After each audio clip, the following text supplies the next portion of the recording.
One of the first mice that I ever purchased was the Logitech MX Revolution. It was one of the first mice in the world by the manufacturer that had that hyper scroll function, and it just got me by surprise.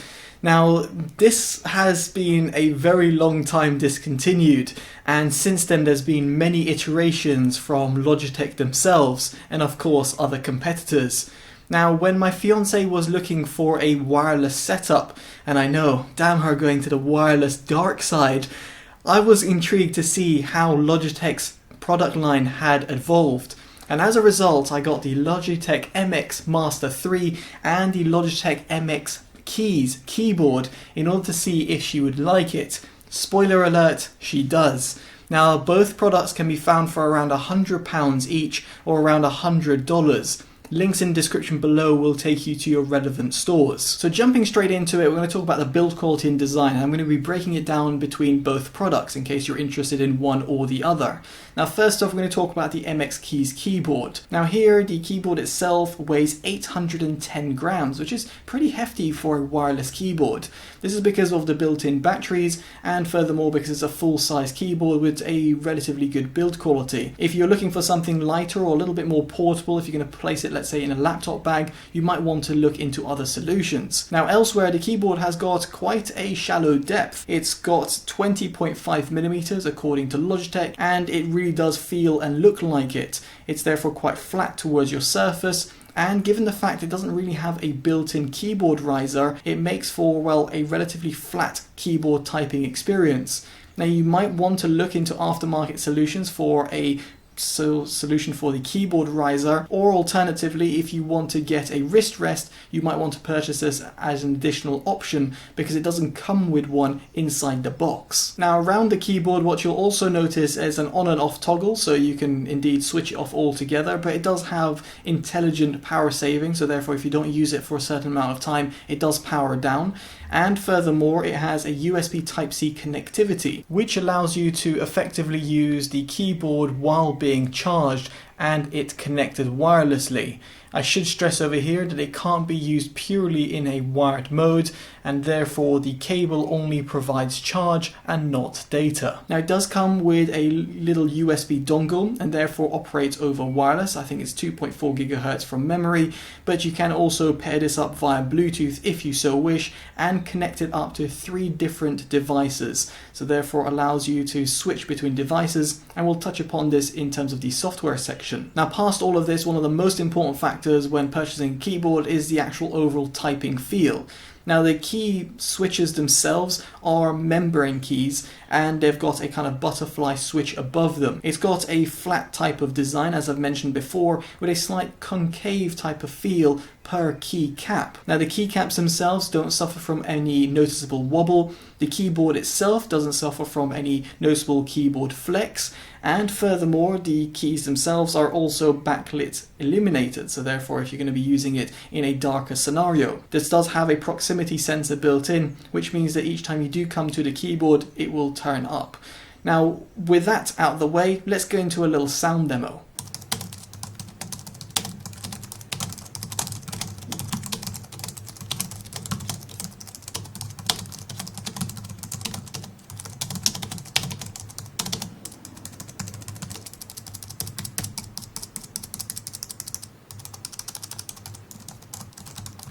Now, hopefully the little sound demo gave you an idea and a little taster as to how it sounds, but in terms of the overall feel of it, I must say the keyboard itself feels absolutely fantastic to type on. As someone who's a journalist and writes quite a lot of number of words on Totally EV, and yes, that's a shameless plug, definitely do check out Totally EV in case you're interested in car reviews, and the YouTube channel will be up on your pop-up banner. I must say the keyboard itself felt really nice. Will it compete with a mechanical keyboard? Not quite, but it does give you that sort of kind of mechanical type of feel given the butterfly switches which are located under it. Now, I did say that I would reference the battery life, and here Logitech claim to run for around 10 days or up to 5 months if you turn off the backlight. So it's up to you in terms of if you can use it or not. But as I mentioned before, you can use this both in a wired mode while still connected to your computer, and of course use it in a wireless mode if you so wish. I would have liked if the USB Type-C cable that was provided was slightly longer or just felt a little bit more premium.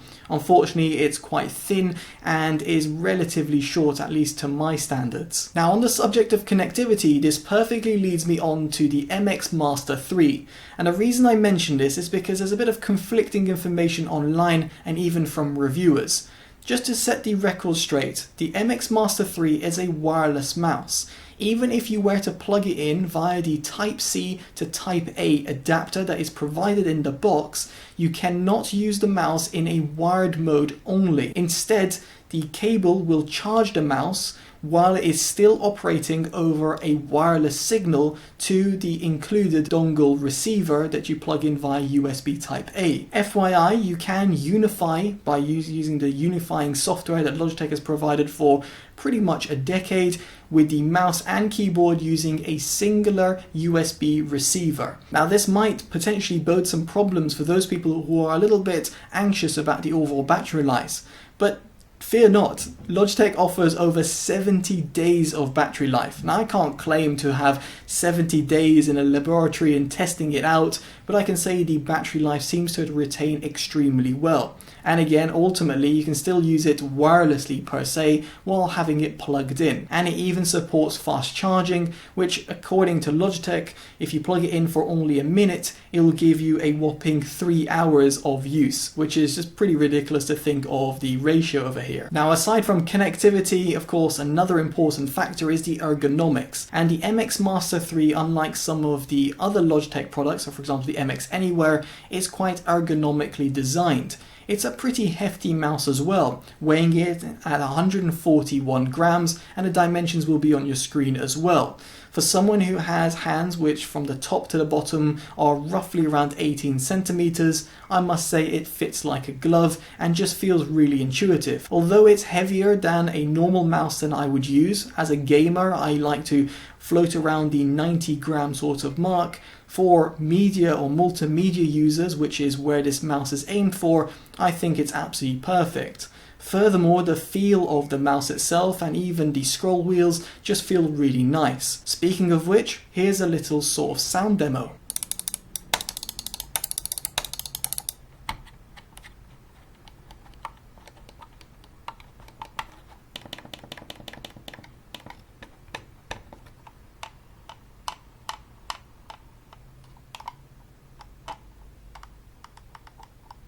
So with that little sound demo out of the way, you might have seen there are of course the right and left buttons, the scroll wheel buttons, both of them can be clicked, and you've also got the top button and the sideward buttons. There's also a hidden button, so to speak, found by your thumb rest, and we'll touch upon this in the software section further down in this review. Now elsewhere I should mention that underneath the mouse you've got an on and off toggle, and you've also got a profile switch button which allows you to switch between 3 different devices which have been paired up to the mouse, be it via Bluetooth or via the Bluetooth receiver. Now I should say, in terms of the sensor that's being used, it's Logitech's very own dark field sensor and can pretty much be used on any sort of surface. My fiance actually really liked using it on a mouse pad. However, you can use this on other surfaces such as wood without having any sort of traction issues. The sensor goes up to 4000 dpi if you are to be that crazy and use up to that much dpi, but you can use it up to that dpi if you so wish, and you can adjust this via the sort of pointer speed that you can do via the software. And so now we get onto the software, and you can see over here I've got the keyboard and mouse, and if you had other devices you can add them through here. Now first off, we're going to go into the keyboard, and you can see over here you've got the F keys which are eliminated, and that's because you can customize what they do. There's a variety of different modes that you can do, and you can see you can even assign a certain keystroke assignment if you so wish, and you can even disable it. Now what I really like what Logitech have done over here is that you've got the F keys and you've got the media function keys, for example, that you can switch between, be it from the FN key, or if you want to permanently use the F keys rather than the media assign key. So for example, play and pause over here, you can use this by basically pressing this button. Other than that, if you go into more, there's a few different notifications, or let's say the way that it behaves, and the fact that you can disable set keys over here is again quite handy for those people who are going to use it. You can also set a backup and have software and analytics of the keyboard as well. Then you've got the easy switch function, which allows you to go between 3 different devices if you have them handy, and this will again pair up in terms of Bluetooth or via the dongle, and it just makes for, well, quite seamless transitions between different computers and devices.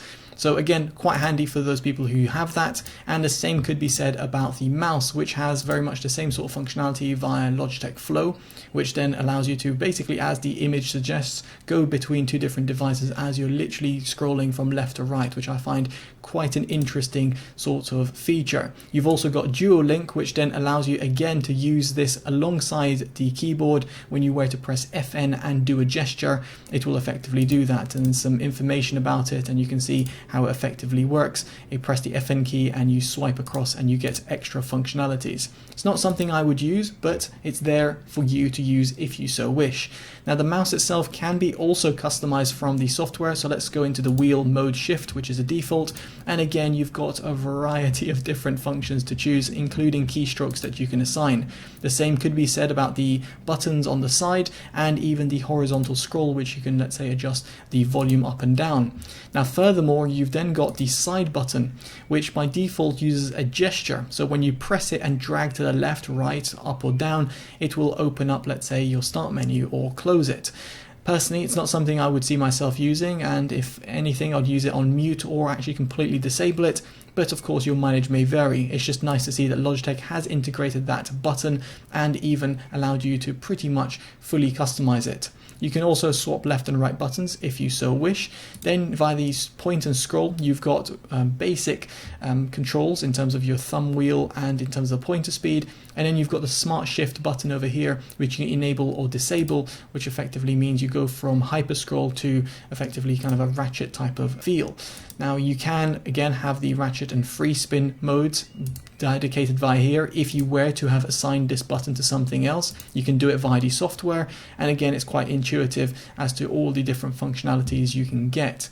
If we were to press more, it's pretty basic over here. You've just got the notification when the device battery becomes low, and the backups and the analytics software there as well for you to use. And furthermore, these even integrate with certain applications. So if you go over here and press add, you can see there's a variety of different applications on my computer, and the mouse will work with these applications and customize its functionalities with the apps that are over here. So if I use Photoshop, for example, it just allows you different sort of functionalities, or let's say if you've got Excel or a Word document, you can zoom in or out or even sideways scroll, whereas the normal functionalities might be different on your computer. So it's great to see that you can have application specifics and you can have dedicated overarching settings for the mouse and keyboard, and the fact that they seamlessly work via this interface and allow you to customize it, I must say, is absolutely fantastic. And so to summarize, the MX Keys and the MX Master 3 are a fantastic wireless combo.